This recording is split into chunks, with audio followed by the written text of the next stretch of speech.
Bora então aqui para a terceira parte, né, do livro de Atos dos Apóstolos. Só para a gente relembrar aqui, a segunda parte vai falar quando o apóstolo Filipe ele é enviado ali para Samaria para poder pregar o evangelho. E Filipe pregando ali, né, muitas pessoas elas se convertem ao evangelho, recebem Jesus como seu salvador. E até mesmo um feiticeiro que havia na cidade, chamado Simão, ele se converte ao evangelho. Então, os apóstolos que estavam ali em Jerusalém, vendo que em Samaria eles receberam a palavra, eles enviam para lá também Pedro e João. Pedro e João chegando lá, né, dizem para eles também serem batizados pelo Espírito Santo, porque até então eles só haviam sido batizados na água. Então, acontece que Simão, aquele feiticeiro, ele vai agora oferecer dinheiro, né, para ele poder receber ali o Espírito Santo, né? Porque o Espírito Santo operava com poder ali na vida dos que o recebiam, e ele faz isso até hoje. O Espírito Santo ele vem com poder.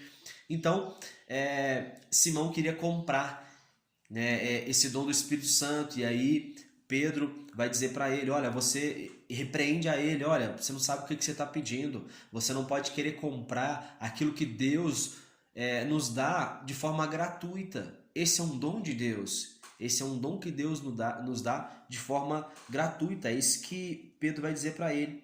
Então, Simão, né, ele se arrepende e pede ali para os apóstolos orarem por ele, né, para ele ser perdoado por essa atitude. Então, regressando a Jerusalém, pregaram em muitos povoados ali samaritano, né? Então, quando eles estavam voltando agora para Jerusalém, eles pregaram em alguns povos ali samaritanos e o evangelho ia sendo disseminado. Então, Filipe agora ele vai ser enviado em missão. Deus diz assim para Filipe, para ele poder ir para o deserto, né? O deserto que ia ali de Jerusalém a Gaza. Então, Filipe foi enviado, né? Simplesmente obedeceu e agora ele está num deserto, né? Sozinho. Olha só que loucura. Só que Filipe está ali, aparentemente não passa ninguém, mas de repente vem uma carruagem. E nessa carruagem estava um etíope, que ele era ali, né, o guardador ali do tesouro de Candace, né, que era Candace era a rainha dos etíopes. Então esse cara é um cara muito importante ali, né? E aí ele tinha ido a Jerusalém.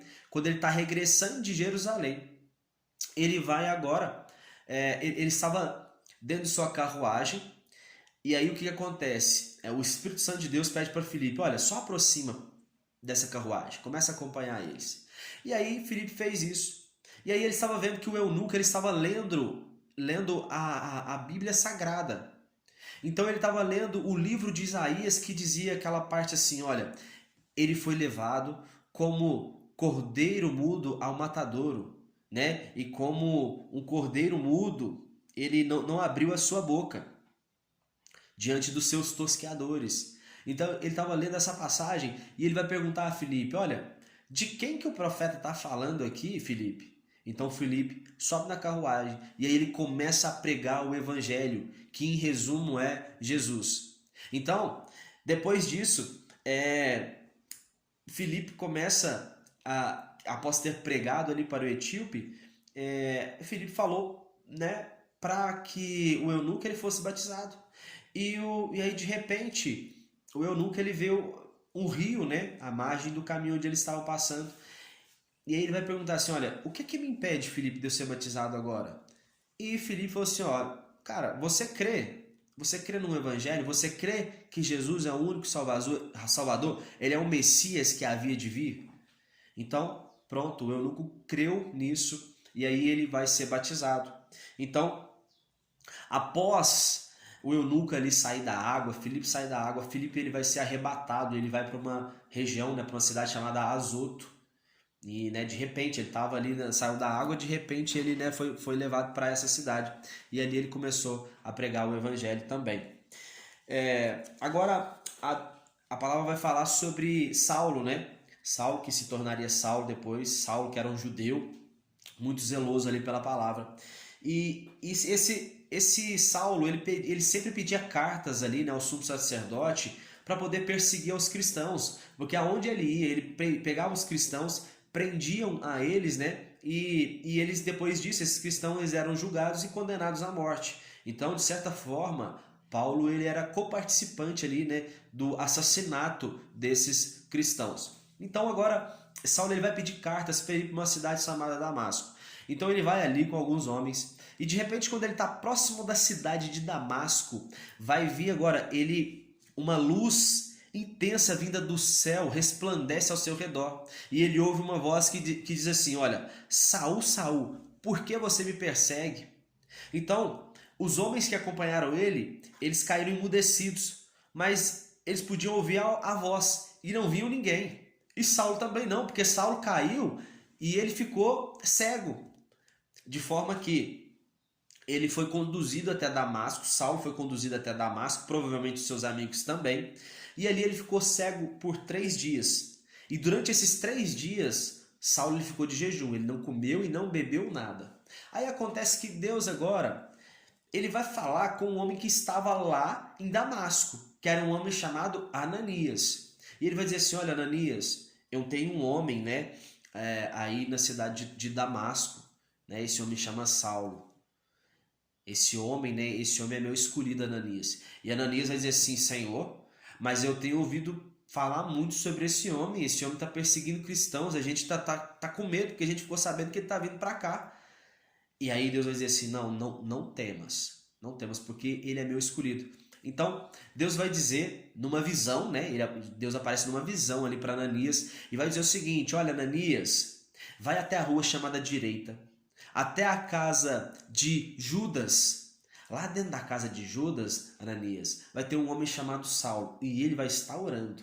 Olha quanta coisa, né, que teria que acontecer. Então, após relutar sobre isso, né, Ananias estava a princípio com medo, mas depois ele obedeceu à voz de Deus e ele foi então até a casa de Judas, né, na rua chamada direita, e encontrou Saulo. Lá ele pôs as mãos sobre Saulo e Saulo foi curado. Algo como escama caiu dos olhos de Saulo e ele passou a enxergar.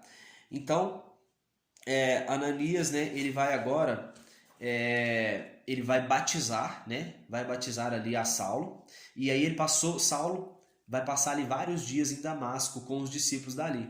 Então, Saulo agora ele começa a evangelizar. Então, Saulo ele começou a pregar ali nas sinagogas que Jesus era o Messias. Então, todos os crentes ali da sinagoga eles ficaram escandalizados, porque uns diziam um para os outros, né? Olha, mas esse aí não é aquele cara que estava há pouco tempo querendo matar nós cristãos? Como assim agora ele está falando do evangelho? Então todo mundo ficava perplexo, né? Mas Saulo ele se fortalecia a cada dia. Olha que interessante, que lindo. Ele se fortalecia a cada dia e assim, ele não se deixava, né, ser contagiado por esses comentários, né? Ele prosseguia em pregar o evangelho. Então, passado muito tempo, os judeus eles se reuniram ali para tentar matar Saulo. Muitos judeus ali, porque assim, Saulo agora se tornou um traidor dos judeus, certo? Saulo começou a se envolver com os cristãos ali de Damasco, né? Aqueles que acreditavam que Jesus era o Messias, né? Então, agora os judeus ficaram muito contrariados, porque Saulo se tornou um traidor. Tipo, nossa, agora você está acreditando nesse povo que a gente está querendo acabar com eles, acabar com a fé deles. Então eles procuravam matar Saulo. Porém, os discípulos ali, os cristãos, eles na calada da noite conduziram Saulo dentro de um cesto, através de uma fissura que havia na muralha da cidade. E aí Saulo pôde escapar daquela cidade, né, e poupando ali sua vida. Então, agora Saulo vai chegar a Jerusalém e procurou se reunir com os discípulos de lá. E os discípulos ali de Jerusalém não acreditavam em Saulo. Só que Saulo estava com um discípulo, né, com um amigo dele, chamado Barnabé. Barnabé, né, aquele levita natural de Chipre que doou o seu terreno ali, né, para os apóstolos. Então, Saulo agora está com Barnabé. Então, Barnabé vai levar agora Saulo até os apóstolos e ele vai narrar toda a história. Ele vai começar a dizer: olha, gente, esse Saulo aqui, ele teve esse encontro com Deus, né? Esse encontro com Jesus. Jesus falou com ele, cara. Jesus falou com ele. E eu sou testemunha de que esse homem agora está pregando que Jesus é o Messias. Cara, eu conheço o caráter desse cara. Esse cara mudou, ele tá diferente. Então, Barnabé começou a defender a ele. Então, Saulo, né, ele vai pregar, ainda não mudou o nome, né? Saulo vai se tornar Paulo, mas por enquanto ele é Saulo. Saulo pregou em Jerusalém e argumentava com os judeus de fala grega, contudo procuravam lhe tirar a vida. Os irmãos, sabendo que tramavam sua morte, o enviaram a Tarso. Mais uma vez aqui os irmãos defendendo Saulo. Já queria matar Saulo em Damasco. Agora queria matar Saulo também, né, ali em Jerusalém. Então vão enviar Saulo para Tarso, né, que é a cidade natal ali de Saulo. A igreja então passava por um tempo de paz em toda a Judéia, Galiléia e Samaria. E por meio de coragem proporcionada pelo Espírito Santo, a igreja crescia dia a dia em número. Pronto. Agora Pedro vai falar, o livro vai começar a falar sobre Pedro, que Pedro, ele chegou aos santos que habitavam em Lida. Ali ele encontrou um paralítico chamado Enéas. E aí, esse Enéas estava acamado fazia 8 anos. Então, Pedro vai chegar para Enéas e vai dizer assim, olha, Enéas, em nome de Jesus, o Cristo, levanta-te. E naquele momento, Enéas ele vai ser curado. Então todos que habitavam ali em Lida e Sarona, que era uma cidade próxima a Lida, se converteram ao Senhor.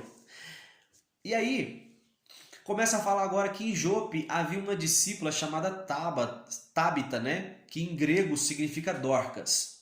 Em hebraico, Tábita, e em grego significa Dorcas. Fica mais conhecido, né, por esse nome Dorcas. E essa mulher era uma mulher que ela se dedicava ao ministério dela. Era o ministério das obras e de ajuda financeira aos pobres. Então, Dorcas, ou Tábita, ela vai morrer. E aí acontece... Pronto, parou aí, né? Ela morre. Aí Jope, que era a cidade onde Pedro estava, ela ficava próxima. Aliás, Lida era a cidade onde Pedro estava. Ficava próximo a Jope, que era onde Dorcas ou Tábita estava. Vamos chamar ela de Dorcas só. Então, eles enviaram agora discípulos a Pedro, para Pedro ir até Jope, onde estava Dorcas. Então, chamaram Pedro. Aí Pedro chega então a Jope, e agora havia algumas viúvas ali que estavam chorando ali, né, sobre o corpo de Dorcas. E quando Pedro chegou, elas começaram a mostrar assim, olha Pedro, olha como que essa mulher, ela era caridosa, tá aqui os vestidos que ela fez pra gente, né, que ela fez com as suas próprias mãos. Essa era mulher, ela é uma mulher que ela tinha amor pelo que ela fazia, né, tipo, tem misericórdia dela, Pedro. Então, Pedro ficou só ali no quarto, ajoelhou e orou, dizendo, Tábita, levanta-te. Então, Pedro, chamando os santos, principalmente as viúvas, ele apresenta agora Dorcas viva, porque aquela mulher acabou de ser ressuscitada. Então, em Jope, né, que era a cidade onde estava ali, né, Dorcas, muitos começaram a crer no Senhor por causa desse milagre que Pedro fez através do nome de Jesus. E Pedro ficou ali então em Jope, na casa de um curtidor de peles chamado Simão. E aí, pronto, olha só que doideira, né? Pedro estava no lugar, primeiro cura Enéas, né? De repente o povo viu que Pedro curou Enéas, agora vai chamar Pedro para poder ir lá para Jope, ele cura Tábita. Agora Pedro, ele vai então, né? Fica lá em Jope, está na casa de Simão, o curtidor. De repente agora, a Bíblia vai começar a falar que em Cesareia havia um centurião ali, romano, que era um homem também que ele era piedoso, temente a Deus, assim como toda a sua família. Ele era generoso em ajudas financeiras aos pobres e buscava a Deus continuamente em oração. Então, às 3 horas da tarde, ele teve uma visão, né? E aí um anjo do Senhor lhe disse que as orações dele subiram como incenso agradável às narinas do Senhor. Então, o anjo do Senhor vai dizer assim para Cornélio, olha Cornélio, você vai enviar homens ali para Jope, na casa de Simão, o curtidor. Porque lá Pedro está lá naquela casa. Então eu quero que você envie homens lá para poder chamar Pedro, para ele poder vir aqui na sua casa, em Cesareia. Aí, por coincidência, Pedro estava lá, em Jope. E aí, de repente, ao meio-dia, Pedro subiu para poder orar no terraço da casa, né, da casa de Simão. Aí ele começa a orar e de repente ele tem um êxtase, ele tem uma visão. Ele olha para os céus assim, aí ele vê como um lençol assim se desenrolando. E aí ele viu vários tipos de animais ali, né, animais impuros, o qual os judeus eles não podiam comer. Aí acontece que uma voz falou assim para Pedro: olha, Pedro, mata e coma. Pedro vai dizer assim: jamais, não faço isso não. Por 3 vezes essa mesma voz falou a mesma coisa. Pedro, mata e come. Pedro, não torne impuro aquilo que eu já purifiquei. Então Pedro entendeu que era o Senhor falando com ele. E aí ele acorda daquele êxtase. E aí ele vai ver agora que Cornélio havia enviado ali alguns soldados para poder falar com ele. Então ele vê aqueles homens. Isso após a visão, hein? Porque se Deus não tivesse aparecido em visão para Pedro, Pedro tinha nem recebido aquele povo. Porque Pedro era casca grossa. Olha só. Então Pedro agora ele vai receber aqueles homens. Aqueles homens disse: olha, um anjo do Senhor apareceu para o nosso centurião aqui, ou para o Cornélio, e ele disse que é para você ir com a gente. Então Pedro vai até Cesareia, sai de Jope, vai até Cesareia. E aí chegando lá, Cornélio, ele estava em jejum e oração. Quando ele estava orando também, ele estava em jejum e oração. E agora ele já chega, assim que ele vê Pedro, ele se ajoelha, se prostra diante dele. E Pedro fala assim: olha, levanta, meu amigo, né? Tipo, eu não sou nenhum Deus, não. Então, Pedro ele vai dizer assim: olha só como é que Pedro era casca grossa, esse religioso. Porque vai dizer assim para Cornélio: você sabe que a lei não permite a gente estar junto, né? Tipo, olha, não era nem para mim estar aqui. Mas deixa eu te falar uma coisa, né? Eu tive uma visão, Deus apareceu para mim.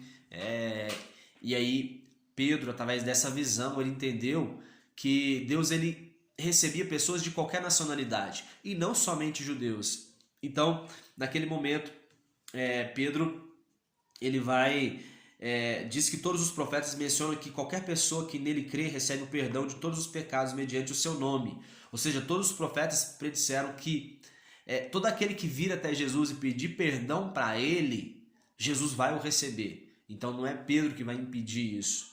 E aí, após as palavras de Pedro, o Espírito Santo vai descer ali sobre a vida de Cornélio e todos que estavam ali reunidos com ele.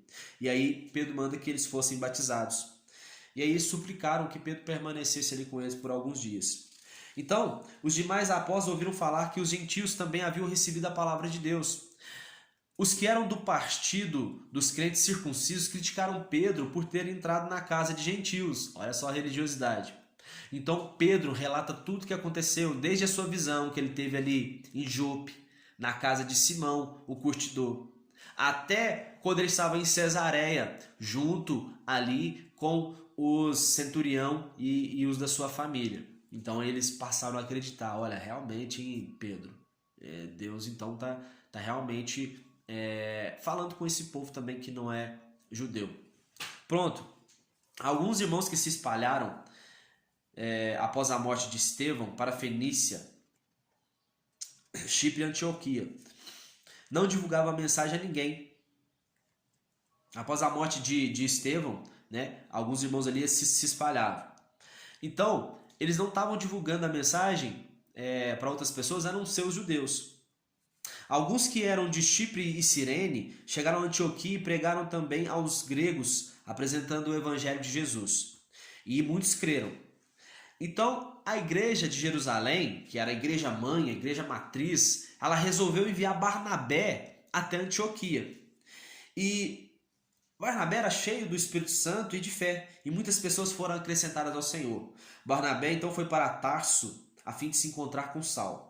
Levou para Antioquia, e durante um ano inteiro, Barnabé e Saulo se reuniram com a igreja e ensinaram muita gente ali em Antioquia. E em Antioquia foi a primeira vez que os discípulos eles foram chamados ali de cristão. Né? Essa palavra cristão, ela nasce ali na cidade de Antioquia, né? Através ali de Barnabé e Saulo, né? Vamos dizer assim, os mais citados ali nessa pregação. Mas havia muita gente que estava pregando ali em Antioquia, né? Tinha vários discípulos. Então, para a gente fechar aqui agora essa terceira parte, no capítulo 11, vai falar sobre uma profecia, né, de um profeta chamado Ágabo. Então, desceram muitos profetas de Jerusalém para Antioquia. Olha só, Antioquia, né, sendo ali um celeiro ali de avivamento. Então, muitos profetas desceram para lá, né? Aqui você já vê que quando Jesus ele vai dizer assim na palavra que, olha, os profetas eles pregaram até João, né? Tipo, parece que dá a entender que existia profeta só até ali João. Os profetas profetizaram até João. Mas não é que acabou os profetas. Jesus está querendo dizer outra coisa ali. Porque no Novo Testamento você vai ver que os profetas ainda existem.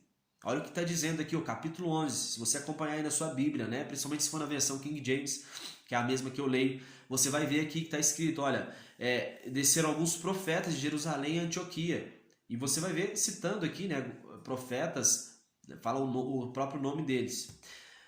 E vamos dizer, né, alguns outros profetas. E aqui já citam um desses profetas chamado Ágabo, que pelo Espírito predisse que uma grande fome assolaria a cidade de Roma. E de fato, isso aconteceu, né, no reinado do governador Cláudio, governador romano. E aí, cada discípulo, quando aconteceu essa fome, né, predita ali pelo profeta Ágabo, os discípulos eles começaram, segundo as suas possibilidades financeiras, eles providenciaram ajuda para os irmãos que viviam ali na Judéia em detrimento dessa fome. Então, assim a gente termina essa terceira parte e já a gente volta com mais. Valeu, abraço e até mais.